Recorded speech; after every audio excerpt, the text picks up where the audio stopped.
Muy bien, amigos, seguimos en la comunicación, estamos en Radio Charrúa, en La Verdad Sea Dicha.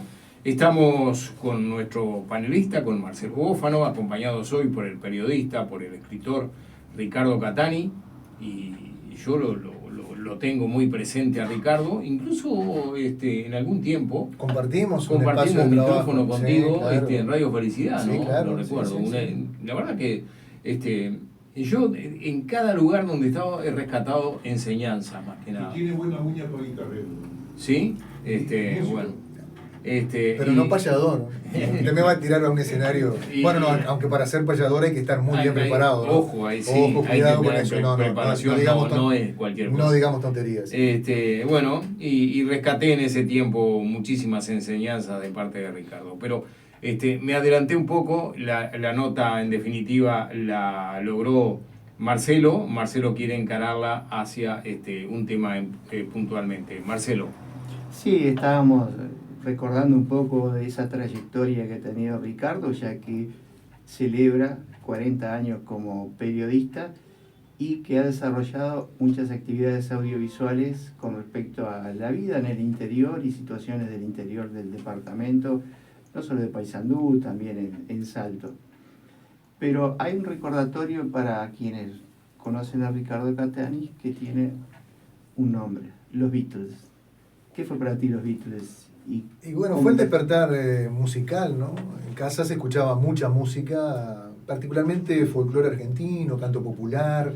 Recuerdo Club del Clan, que era lo que sonaba, con artistas básicamente del pop argentino, que reversionaban todo el fenómeno de la música pop de los 60 y del rock and roll de los 50. Digo reversionaban porque eran temas que las pasaban al español.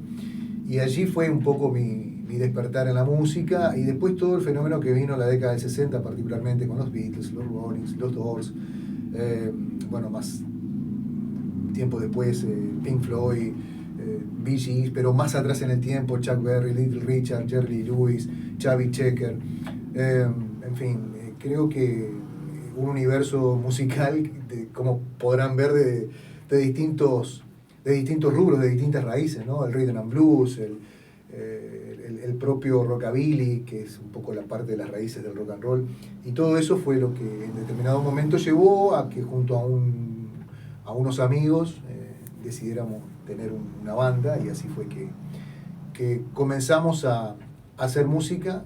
Ninguno de nosotros sabía tocar un instrumento, tuvimos que ir específicamente no solamente a aprender a tocar cada instrumento que íbamos a ejecutar después, sino que si lo queríamos hacer bien, bueno, tuvimos que ir a clases de canto, a clases de vocalización, con el querido Américo Chiriliano, que generosamente, creo que 2 o 3 veces a la semana nos atendía, porque él tenía un coro de niños, entonces también aprovechaba a prepararnos a nosotros, que éramos 4.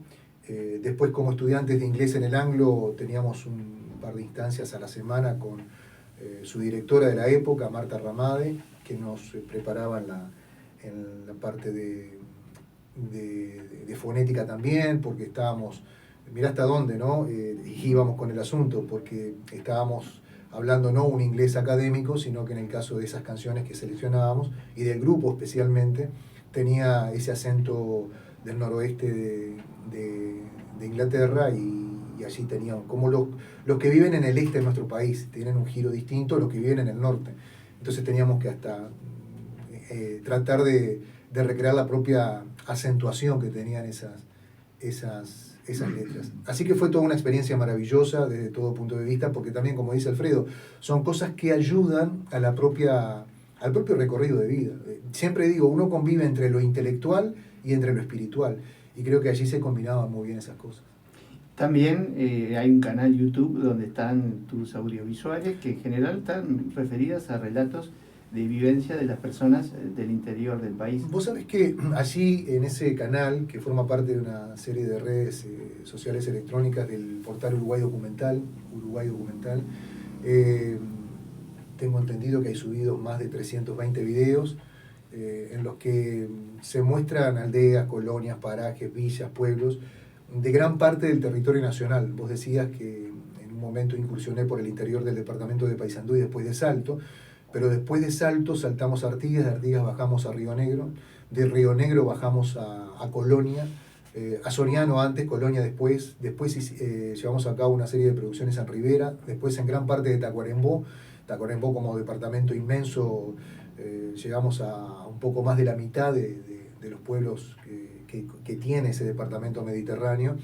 Y después se incorporó otro querido amigo, colega de Sarandí del Sí, Leonardo Muraña, quien empezó a compartir materiales del centro del país, del este y del sur.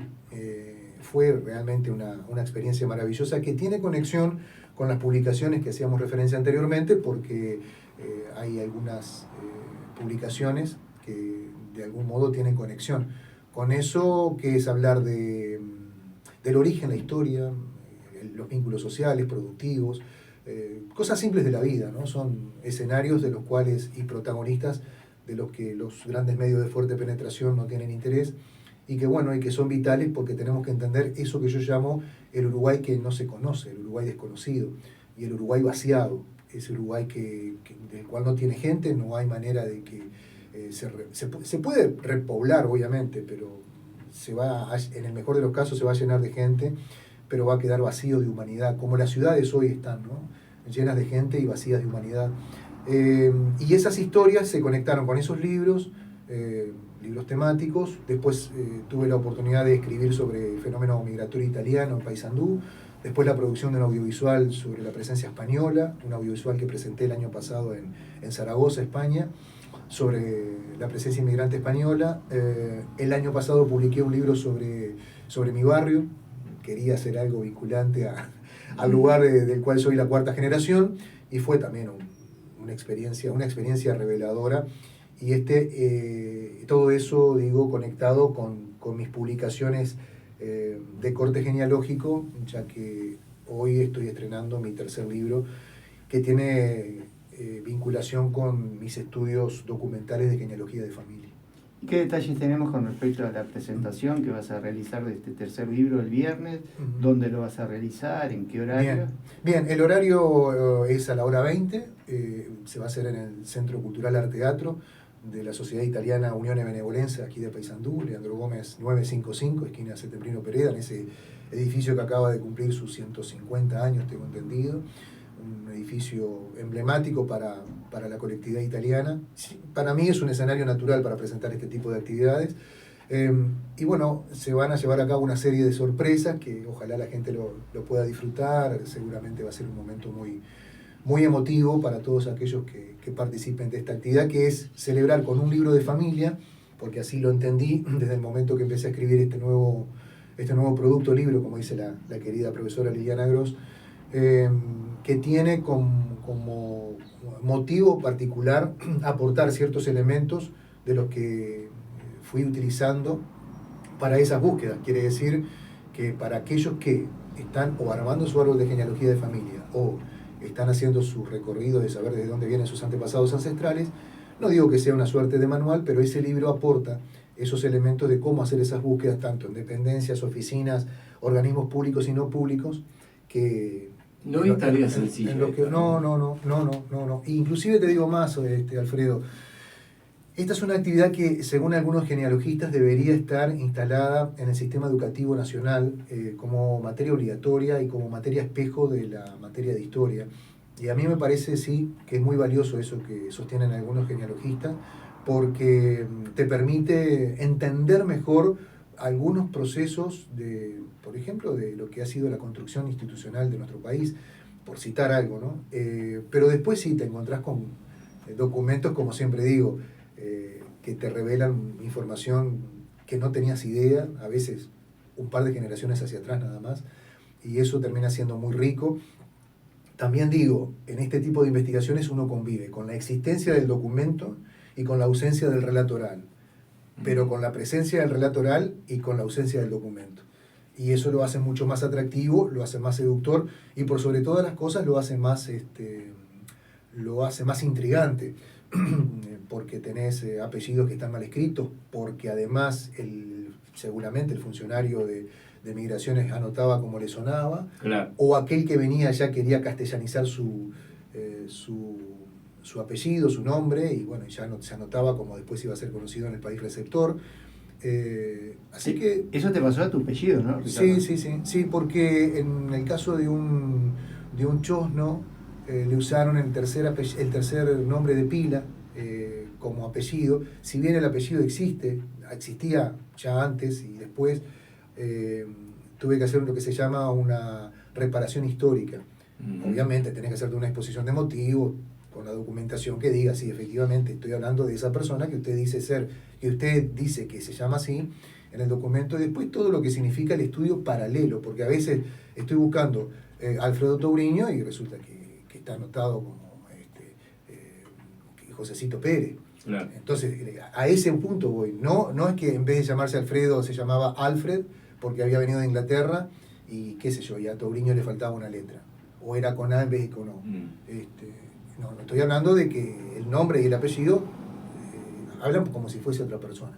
Después uno tiene que entender que en todo momento los documentos también fueron hechos por personas. Claro. Y ahí también en todo tiempo ha habido distintos intereses sociales, por ascendencia social, cultural, política, es decir, una cantidad de cosas que uno después va entendiendo a medida que va navegando por esas profundas aguas del tiempo, ¿no? Porque uno es como hacer una búsqueda histórica, pero que tiene vinculación más directa con tu pasado. Pero también descubrir que en algunos de los casos ese pasado personal puede tener conexiones con algunos capítulos del proceso, por ejemplo, de la construcción nacional, como me pasó a mí con un nonabuelo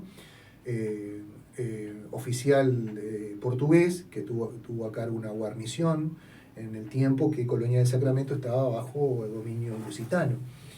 Y la verdad que yo no tenía la más remota idea de que podía tener un antepasado con esa actividad, como también descubrir que mis antepasados maternos fueron una de las primeras familias acreditadas como pobladores de Montevideo, pobladoras de Montevideo. No olvidemos que Montevideo se pobló con vecinos de Buenos Aires, con vecinos de Canarias, algunos gallegos, en este caso los Barcia, como decía, y algunos asturianos. En el caso de los que estoy hablando de mi pasado familiar, mucho antes de que nos constituyéramos como país, estamos hablando de 1747, que llegaron a Puerto de Montevideo en el navío El Soberbio, partiendo del puerto de Cádiz. Es decir, son historias maravillosas, claro, que también, ¿sabes qué, Alfredo, Marcelo, Horacio? Más que conocerlos a ellos, te permite conocerte a vos. Claro. Conocerte a vos, porque nosotros portamos pedacitos de ADN de todos esos hombres y mujeres que cayeron en combate, que fueron empresarios, políticos, militares, ordenados de sacerdotes, matones de conventillo, prostitutas, en fin, una cantidad de cosas que, a ver, también es importante decir que no es que uno, al menos a mí me pasa, yo no juzgo ese pasado, porque soy el resultado, y como resultado, para que nosotros estemos aquí hablando, se tuvieron que haber cruzado, y ahora voy a decir los números si son realmente que salen de lo que uno puede comprender, ¿no? Para que nosotros estemos aquí contentos, felices, compartiendo en un estudio de radio con temperatura agradable y cómodamente instalados, tuvo que pasar todo eso. En el caso de Marcelo, de Horacio, de Alfredo, de quien habla, se tuvieron que haber cruzado en cada uno de los casos 4.092 personas. 4.092 personas que, por ejemplo, si yo ya te comento las primeras secuencias, ya ahí te va a dar una dimensión de lo que estoy hablando.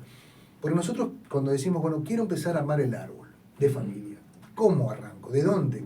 ¿Cuáles son los primeros pasos? Bueno, uno es la primera información. ¿Por qué?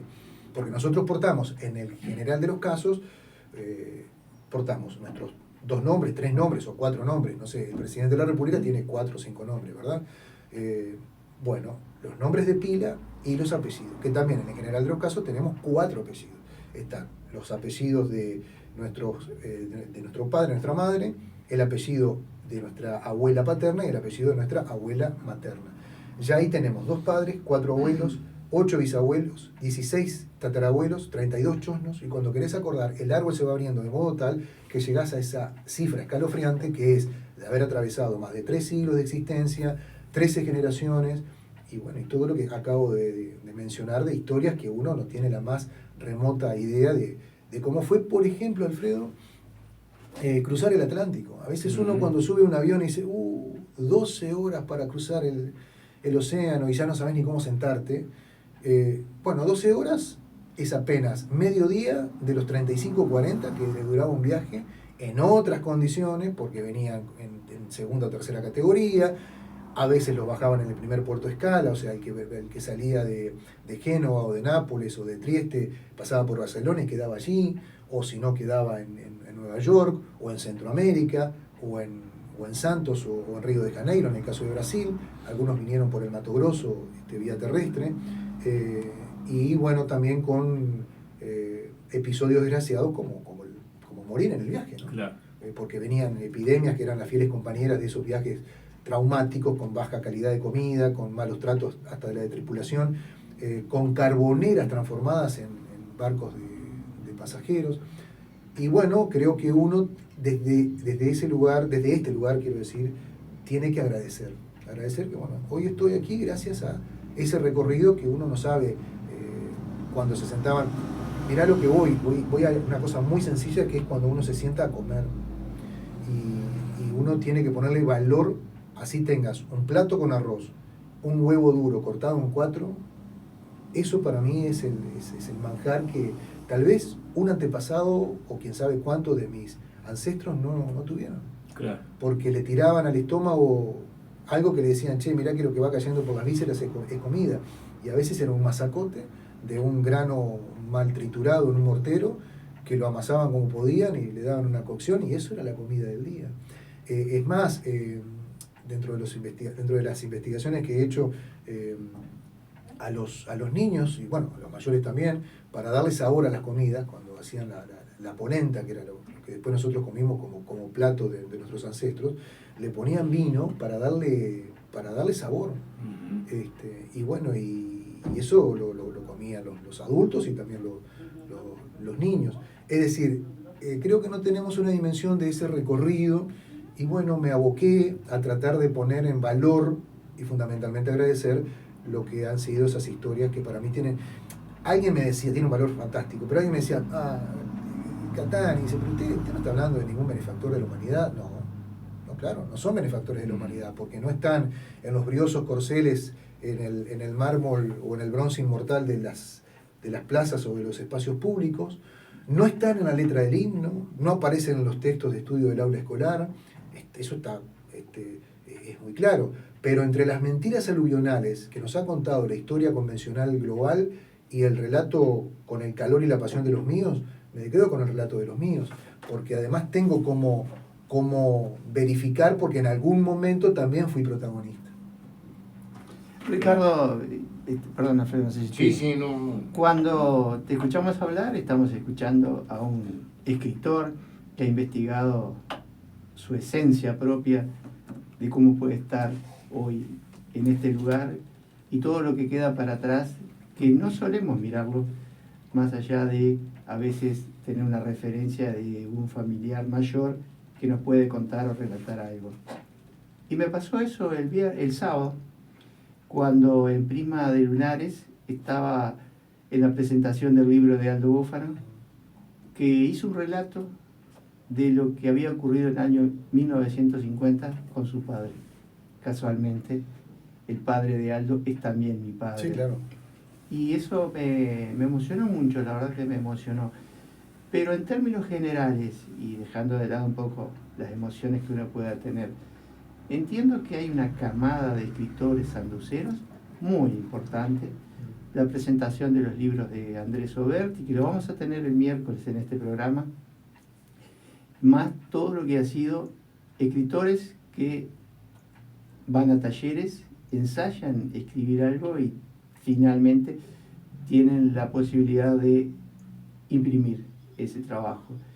¿Tú cómo notas la dinámica que tiene a nivel intelectual el desarrollo de libros de distintos géneros que tiene la ciudad de Paysandú y los sanduceros? Mira, Marcelo, abordás un tema que para mí es vital, porque en sintonía con lo que estás comentando, he dicho en más de una oportunidad que yo historias de Hollywood no puedo contar.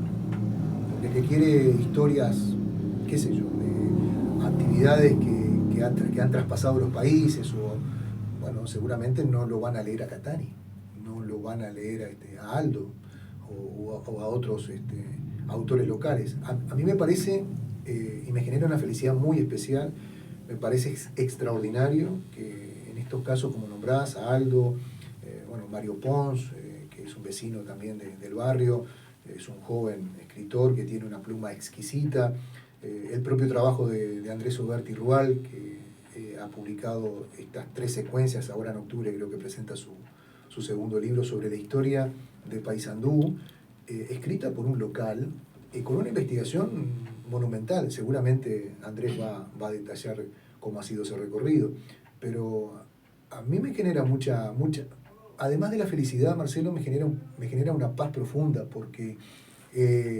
creo que se ha entendido, sin ponernos de acuerdo ninguno de los que acabo de mencionar, porque hay muchos más. Adriana Curvelo acaba de publicar también un libro personal muy intenso, muy emocionante, muy revelador. Margarita Deins. Margarita también con un recorrido muy destacado, por cierto. Y tantos otros autores que han partido desde un lugar, creo que íntimo, para poder contar lo que fue, tal vez para poder entender ciertos escenarios que a veces los vemos y no le prestamos la debida atención. Nosotros estamos aquí a escasos metros de un lugar donde tiene una historia que, digo, si llega alguna productora internacional se debería de hacer un picnic contando, haciendo producciones audiovisuales sobre lo que fue la tercera defensa, especialmente de Paysandú, del año 1864, que fue el disparador de lo que fue posteriormente la guerra de la Triple Alianza en el 65, la guerra del Paraguay. Y nosotros pisamos, cada centímetro cuadrado que pisamos en esta zona de la ciudad tiene un potencial histórico extraordinario. Entonces, si los locales somos capaces de contar, de recrear a partir de nuestras propias búsquedas, creo que le da un toque distinto a que venga gente a veces que no conoce, mirá lo que voy, lo que es el tono de una conversación, de esas tertulias que se arman y se desarman en la esquina con el vecino, y que allí, en esa conversación, muy de entre casa, puede dispararse una historia que hasta que no hablamos con esa persona no sabíamos que existía.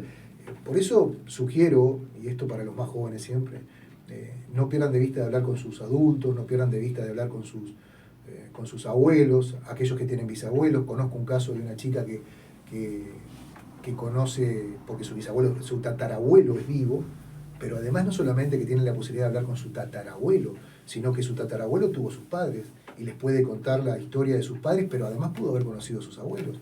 Entonces esta chica va a atravesar sus padres, abuelos, bisabuelos, tatarabuelos, chosnos, va a llegar hasta el exabuelo, y cuando querés acordar va a atravesar 6, 7 generaciones. Cuando quieras acordar va a estar en un punto de la historia de familia fundamental. Creo que conocernos en ese recorrido, y eso que acabas de decir, Marcelo, a mí me parece fundamental, de poder entendernos en las diversidades que podemos tener de las miradas de la vida, llegar a un punto de encuentro, de decir, bueno, yo puedo aportar esto desde este lugar, con esta historia o con este recorrido. Aquel puede aportar esta otra parte que puede completar un capítulo de lo que puede llegar a ser una producción más acabada. Vos sabés que lo que estás contando me lleva a hacerte una pregunta puntual. ¿Sí? ¿Qué fue lo que te llevó a bucear en tu propia historia? Porque en definitiva lo que has hecho es eso, ¿no? Eso es importante, Alfredo, lo que decís, porque me encontraba haciendo las gestiones para la ciudadanía legal italiana, y un cierto día, no recuerdo en qué momento, estoy hablando del año 16, 15, 16, que comencé a la búsqueda de documentación para poder gestionar mi ciudadanía legal. En determinado momento escucho el comentario de un diplomático italiano que dijo algo así como, porque había una avalancha de personas que, viste que hay distintos arcos de tiempo en la historia que parece que todo tiene que ser en ese momento. Bueno, en ese momento había mucho interés por obtener esta documentación. Y este diplomático dijo, no textual, pero más o menos en estas palabras, que no se crea que el que obtiene su ciudadanía italiana, que es como completar un formulario de ingreso a un club deportivo, y que el pasaporte italiano es un carnet que le va a permitir ingresar gratis a un partido de fútbol los domingos. Entonces a mí eso me prendió tanto, me generó tanta revolución interna, que digo, bueno, pero ¿qué puedo hacer para no quedarme con esto simplemente? Porque lo que está diciendo este hombre tiene mucha razón. Entonces, bueno, fue así que comencé con esas búsquedas que me permitieron, ya te digo, además de obtener la ciudadanía, de publicar, este es el tercer libro de genealogía de familia que publico, viajar y conocer los lugares de donde vinieron mis antepasados, llámese Galicia, llámese el lago de Como, la Basilicata en el sur, el lago de Como en la Lombardía, allá arriba en la provincia de Lecco.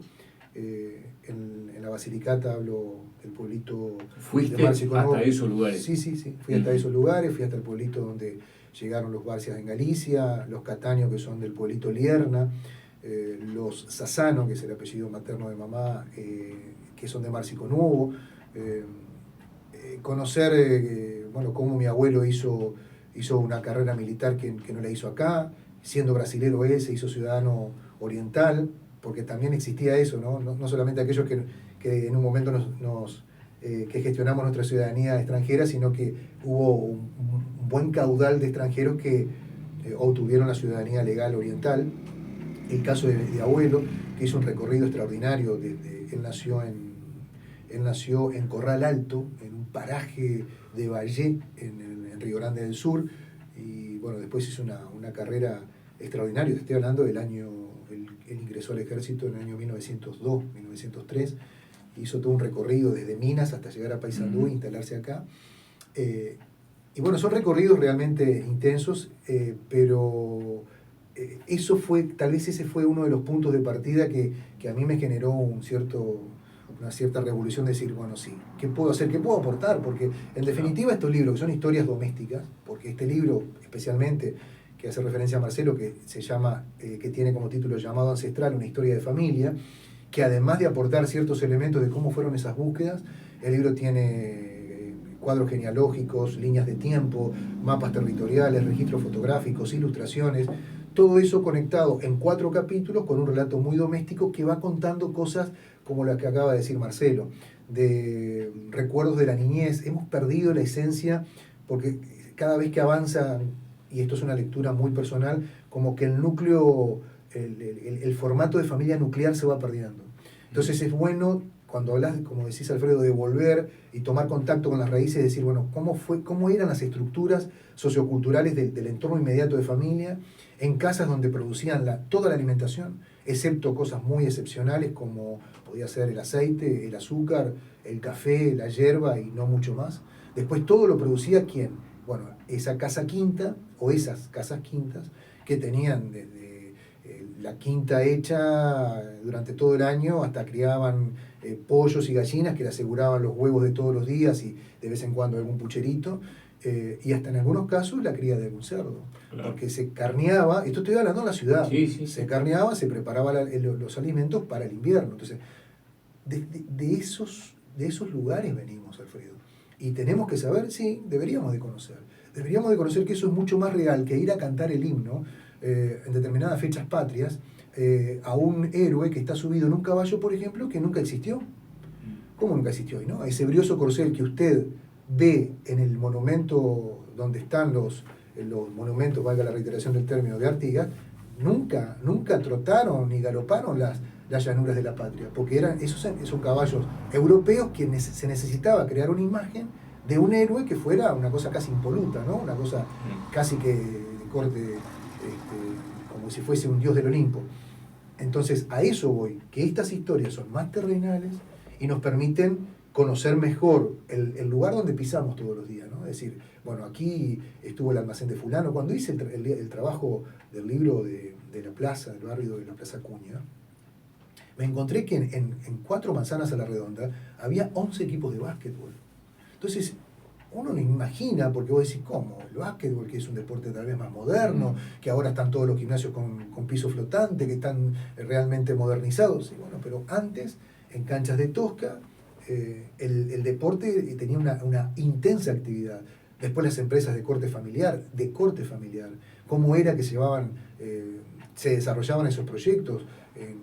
En el entorno había desde fábricas de caramelos, fábricas de helados, hubo una industria naviera a media cuadra de casa hacia abajo, la empresa que es la sobreviviente de todo aquel fenómeno efervescente de la industria de Paysandú, la empresa Manís Hermanos, que Andrés es la tercera generación y su hijo ya es la cuarta generación, de cómo interactuaba con el entorno, con la sociedad, cuando se instaló el monumento al canto oriental del escultor Serrano en la plaza, que fueron empleados de la propia empresa, con camiones de la empresa que lo instalaron, y después uno de los tíos de Andrés, en tiempos donde no era normal sacarse o común sacarse una foto, mucho menos filmar, y con una maquinita de mano, una filmadora de mano, no sé si de 8 milímetros, filmó cuando instalaron el monumento, y años más tarde, sin saber obviamente nada ni de marketing ni de publicidad, sacaron una publicidad que decía, luego de un gran esfuerzo, estaban todos los obreros ahí una vez que habían instalado el monumento, luego de un gran esfuerzo, nada mejor que un veranol. Y veranol era la bebida que producía esta empresa. O sea, viste que son historias domésticas, pero que han tenido un impacto social importante. Estaba recordando, Ricardo, la entrevista que le hicimos el miércoles 28 a Susana Goncalves. Y el tema de 25 de agosto, Declaración de la Independencia, ella considera que no hay una fecha de la Declaración de la Independencia, sino que hay un proceso que pasa también por 18 de julio, el 4 de octubre y... 25 de agosto. Perdón, ¿ya qué dije? Sí, está bien, el 4 de octubre está bien, es una fecha que bien podría celebrarse. Sí, eso lo agregó el diputado Moreno, ¿se acuerdan que estábamos conversando fuera del micrófono? Y esta lectura que hacemos de la historia siempre tiene una parte, ¿cómo se puede decir? Cuando uno idealiza las cuestiones, ¿verdad? Pero si uno baja a tierra todas estas historias, hay muchos sacrificios de parte de generaciones anteriores que han moldeado lo que hoy somos. Y eso refleja parte de la esencia que me parece hemos ido perdiendo como personas. A ti entonces, todo esto del estudio que hiciste, de la búsqueda de una identidad a través de quienes fueron tus antecesores, te ha generado de alguna manera una nueva identidad. ¿Podemos decir eso? No sé si nueva identidad, pero sí conocer mi identidad. Creo que eso es lo importante, ¿no? De conocer cómo han sido sus recorridos y que uno no es lo que ha hecho desde que nació, que ya venís con una carga. Mira, hay un estudio, no es muy viejo, es bastante reciente, es un estudio de ADN, que tengo un par de amigos que se lo han hecho. Es un estudio, hay laboratorios, hay uno de ellos que está en Brasil, que te envía el kit en el cual vos te sacás un poquito de mucosa bucal, lo cerrás herméticamente y lo envías, y ese estudio genético te da como resultado desde los lugares que podés tener ascendencia. Y eso termina siendo también importante, ojalá que algún día lo pueda hacer, porque me va a permitir contrastar lo que he encontrado desde el punto de vista documental con lo netamente biológico. Y a mí me parece fundamental. Y con el tema de la historia, Marcelo, hay una corriente interesante de revisionismo que no cobra estado mediático porque hay un establishment que no sé cómo definirlo, si es el 3%, el 4% de la población, que son los que dicen, bueno, de esto hay que hablar y de esto no hay que hablar. Y esto también es importante decirlo porque vos citabas una fecha, bueno, podríamos preguntarnos, ¿cuándo fue la independencia? Cuando nos independizamos ¿de qué? Porque la Convención Preliminar de Paz hay que leerla y dice otras cosas que lo que en realidad dicen los manuales de historia en el aula de la escuela o del liceo, o cuando ya estamos en tiempo de la universidad. ¿Cuándo fue la independencia? ¿En 1811 con la Revolución de Mayo? ¿En 1814 con el Congreso de la China, del cual se dice que no hay documentación que haya quedado viva? No lo sé. ¿Es en 1825? ¿Es en 1828? ¿Es en 1830? ¿Cuáles de todas esas fechas es realmente eso que si hay dos padres me parece que de la patria cualquiera menos Artigas, ¿no? Porque lo que hicieron con Artigas, algún día la historia se va a tener que poner al día. que hicieron con Artigas es realmente, no sé, utilizar un término avasallador, porque el hombre no quería esto, porque además en ningún momento creo que el hombre debe haber pronunciado la palabra Uruguay, no la debe haber pronunciado en su historia. Un hombre que en determinado momento dijo, bueno, yo de acá me voy. Y no quiero saber nada con esto. Y hay gente que afirma que Artigas no quería el Uruguay. No lo quería. Pero Como el tal, sistema ¿no? federalizado que planteaba Artigas, que había tomado algunas ideas de Estados Unidos, de las colonias, y bueno, y el hombre quería otro tipo de desvinculación con Buenos Aires y Montevideo. Un hombre que en determinado momento prestó servicios a Fernando VII. Un tiempo después del Congreso de la China, Fernando VII lo condecora. En el Uruguay hay 2 condecoraciones sobre gente o personas vinculadas al reinado de España. Alguna vez también el continente se va a tener que poner al día que nosotros somos hispanoamericanos, no somos latinoamericanos, y seguimos pronunciando Latinoamérica. Latinoamérica es un término de un francés que en determinado momento quiso, como que desde que nos fraccionaron en 29 países, empezar a instalar el término de lo latino. En realidad, como le digo a algún amigo en España o en Italia, le digo, del continente del cual vengo es mucho más amigable que el continente europeo, porque vos salís desde Tierra del Fuego y te vas caminando hasta Alta California y no vas a cambiar en ningún momento ni de idioma ni de religión. Si vos traes a un danés y lo paseás por el continente, él no va a creer que hablemos el mismo idioma. Bueno, en Brasil el portuñol te lo va a aliviar y lo vas a entender y te van a entender, pero vas a ir caminando tranquilamente hasta allá arriba y alguna palabra suelta, algún giro lingüístico, pero después vas a seguir hablando español.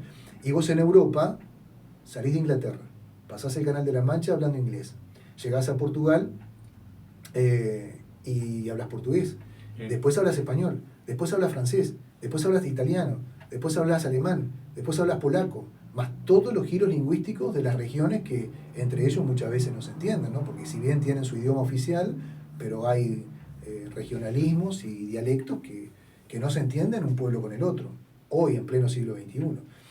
Entonces vaya, Marcelo, si hay trabajo por hacer en el revisionismo, en el descubrir nuevos datos, nuevos elementos. Ahora que hablamos de Artigas, la partida de nacimiento de Artigas, la fe de bautismo de Artigas, ¿ustedes saben cuándo se redactó? No tengo idea. 30 años después de su nacimiento.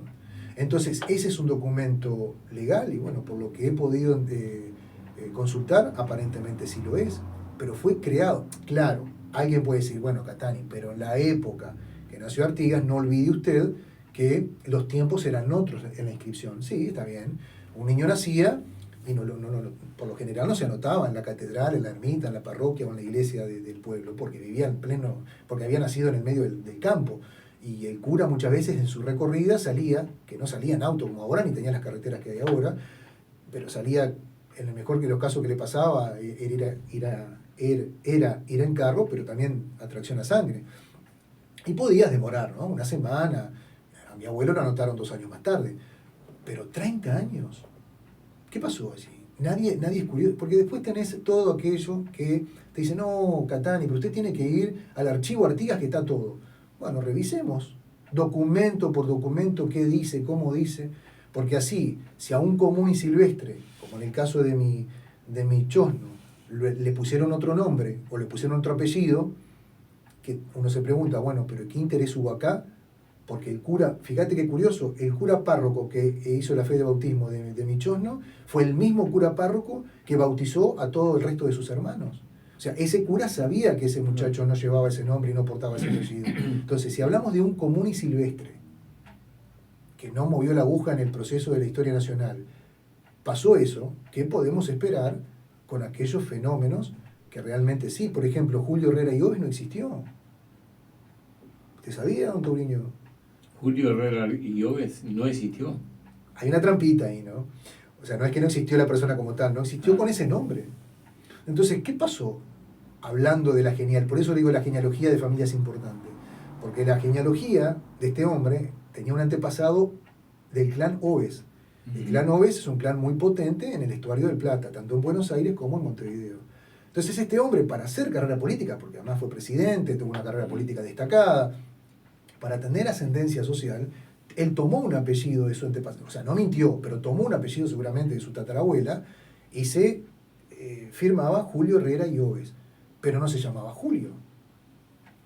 Entonces, en determinado momento hubo que buscar la partida de nacimiento de ese hombre, de ese niño en el momento de nacer, ¿no? Bebé. Y no la encontraban, hasta que ahí aparece el relato oral. Y aparece un viejo y dice, no, pero están buscando algo de alguien que no existió. Ese muchacho se llamaba Julián Herrera Martínez. Julián Honorio, creo el segundo nombre. Julián Honorio Herrera Martínez. Y no le iban a encontrar a Alfredo el día del arquero suplente. Entonces, de esos agujeros que tiene la historia, bueno, no encontraron nunca la partida de nacimiento de Fructuoso Rivera, encontraron un censo en Durazno cuando por cronología la persona tenía 40 y algo de años, y bueno, y también ahí hay una diferencia en qué año fue que nació, y a tantas otras cosas. Entonces, cuando hablamos de los procesos de construcción de la historia, precisamente, la historia es una construcción. ¿Quién la construye? Bueno, un determinado sector, un determinado puñado de intelectuales. Por ejemplo, ahora hay todo un revisionismo en Europa con el tema de la Primera y Segunda Guerra Mundial, donde había no recuerdo quién fue que lo hizo, pero hicieron una encuesta callejera en Estados Unidos, en distintas ciudades, preguntando quién había ganado la guerra, la Segunda Guerra Mundial. Y todo el mundo contestaba a Estados Unidos por el desembarco de Normandía, que había sido junto a los ejércitos aliados que desembarcaron en el lugar. Pero resulta que los rusos ya habían exterminado todas las Wehrmacht en Europa del Este, hacían buen rato.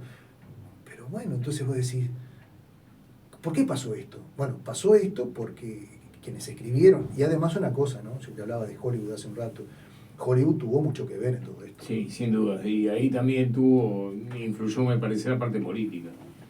Sí, claro, sí, en todo momento, ¿no? Sí. En todo momento, es decir, esa no sé si presión o decir, bueno, esto tiene que, cuando decía de que nos fraccionaron en 29 países, y desde que nos fraccionaron en 27, 29 países, en América, allí comenzaron a generarse las primeras deudas externas. Claro. Antes no teníamos deuda externa. ¿Cómo es posible que durante 3 siglos, entre los siglos XVI y XIX, América vivía con algún sobresalto, no digo que no, pero vivió con una cierta armonía comercial, política, militar? Y bueno, ahora hay todo un recorrido, hay un grupo de estudiosos hispanistas que están intentando decir, bueno, pero mire que lo que se contó, hay una parte que sí, pero hay una gran parte que no. Pero bueno, no quiero irme, no pretendía irme del tema, Marcelo. No, por favor, por el contrario, una cosa lleva a la otra. Y así como nosotros hoy estamos acá y tenemos un porqué hacia el pasado, también buscar la razón del futuro. Y sí, adhiero a ese concepto de que fueron los rusos los que ganaron la Segunda Guerra Mundial. Yo creo que le hizo el comentario usted hace unos Sí, días lo hice pasados. hace un tiempo atrás, Sí. porque justamente escuchando un canal que se llama Historias Bélicas que merecen ser contadas, Sí.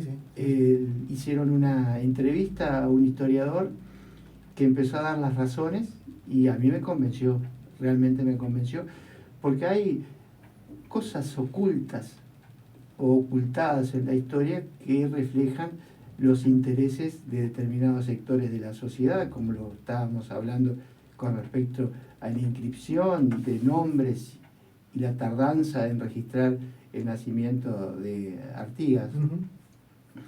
Pero entre las cosas que estaba pensando, mientras, no sé cómo estamos de hora, Alfredo, Nos quedan pocos minutos.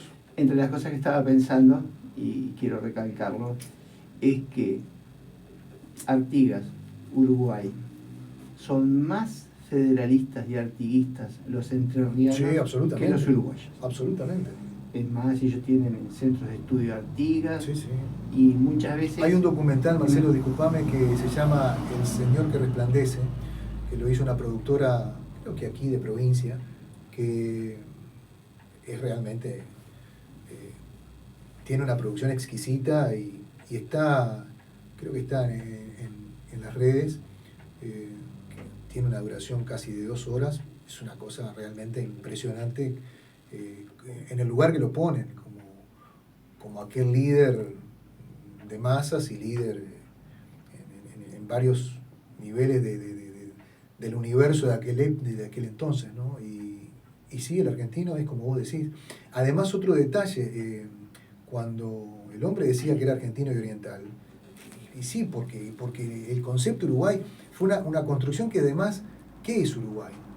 Nosotros no tenemos nombre propio, nosotros somos una república al oriente de un río que se llama Uruguay, pero que bien podría haber sido una república al oriente del río Paraná, que es mucho más caudaloso, tiene 8 veces más el volumen de recorrido que el río Uruguay, podría haber sido perfectamente bien el río de referencia del límite natural. Pero bueno, uno lamenta que ciertas cosas no se concretaron en su momento por intereses de terceros, como por ejemplo el interés que tuvieron los ingleses pateando un problema 400 años para adelante, ¿no? No olvidemos que el río de la Plata era un río interno, y bueno, por esos intereses del momento lo transformaron en un río internacional. Y a no asombrarse si alguna vez... Y perdón, Marcelo, sí. y nos perdimos de interactuar y de potenciar entre los dos puertos, entre el puerto de Buenos Aires y de Montevideo, y el de Colonia, y el de Maldonado, y en algún eventual puerto de aguas profundas ya sobre el Océano Atlántico, en el departamento de Rocha. Bueno, todo eso nos perdimos desde el momento que, como decía el profesor Guillermo Vázquez Franco, nos amputaron, es decir, Argentina perdió la provincia más estratégica que pudo haber tenido, que fue la provincia oriental. Sí, y lo que te decía, estaba pensando un poco en lo que se da ahora entre el puerto de Paysandú y el de Concepción del Uruguay, ¿no? Pero a no asombrarse si alguna vez en la provincia de Entre Ríos, tal vez con la gente de Santa Fe y Córdoba, se da un proceso de independización de la nación argentina, porque si ha algo demostrado esta nueva administración en el gobierno de la nación, que no es lo mismo el de la provincia o las provincias, es un aumento de la centralidad y de la, que nosotros decimos lo unitario, que generó con muchos conflictos en esta zona, en esta provincia oriental. Y hablando con gente de Entre Ríos, que está vinculada a la parte de la historia, que realiza actividades, ellos dicen, en algún momento nos vamos a independizar de Argentina. Es decir, que hay un proceso en la concepción de independencia que me parece que aún no ha cerrado, porque más allá de las fechas, la pregunta es ¿independencia de qué? Que es la pregunta fundamental. Alfredo. Y simplemente para cerrar eso, nosotros no éramos de España, nosotros éramos España. España, con aquellas expediciones, bueno, de Colón, después de Cortés, y no fue que conquistó el territorio. España descubrió el territorio, y ¿quiénes fueron los que conquistaron o los que hicieron digamos, los que fueron haciendo los cambios de alguna manera cultural? Y fueron los propios nativos. A mí me da un poco me genera un poco de ruido cuando dice se habla de genocidio. Cuidado, es una palabra peligrosa y es una palabra que tenemos que entenderla. ¿Cómo genocidio? Usted sabe que en un galeón podían venir 100 personas, no eran militares todos, y que 100 personas, por más que vinieran cada uno con sus arcabuces, iban a aniquilar una población de 2 millones, 3 millones, como eran los aztecas. Cuando cargabas un arcabuz y querías cargar después del primer disparo nuevamente, ya tenías, no sé, 4 o 5 nativos arriba tuyo matándote. Entonces, en ese sentido hay que hacer un buen revisionismo, y estas historias comunes y silvestres nos tienen que hacer poner en ese punto de tener agudizado el ojo crítico. La verdad que una charla hermosa la que hemos tenido contigo. No, gracias a usted, Alfredo, por el gesto y la generosidad ha sido un gusto de invitarme. Reiteramos entonces, Ricardo. Sí, claro, es el viernes 6 de septiembre, hora 20, Espacio Cultural Arteatro de la Sociedad Italiana Unión y Benevolencia, de la calle Leandro Gómez 955, esquina Septembrino Pereda. Hay un agradecimiento muy especial a Maxi Pozzolo, a su papá Eugenio, con quien me conozco desde la adolescencia, siempre tan generosos por abrir una sala que está espectacular, climatizada, o sea que si tenemos un día como hoy, pueden ir concurrir tranquilos, que vamos a pasar un grato momento. Bueno, al presidente, Adolfo Carbone, siempre se muestran abiertos a este tipo de inquietudes, así que muchas gracias a ellos y los espero. Y la faceta murga todavía no la hablamos, ¿no? Que hubo también. Sí, que no hubo. murga, no, parodista. Parodista. Ahí está. Muy bien. Gracias, No, Ricardo. gracias a ustedes. Gracias, Marcelo. No, por favor. Amigos, nos vamos.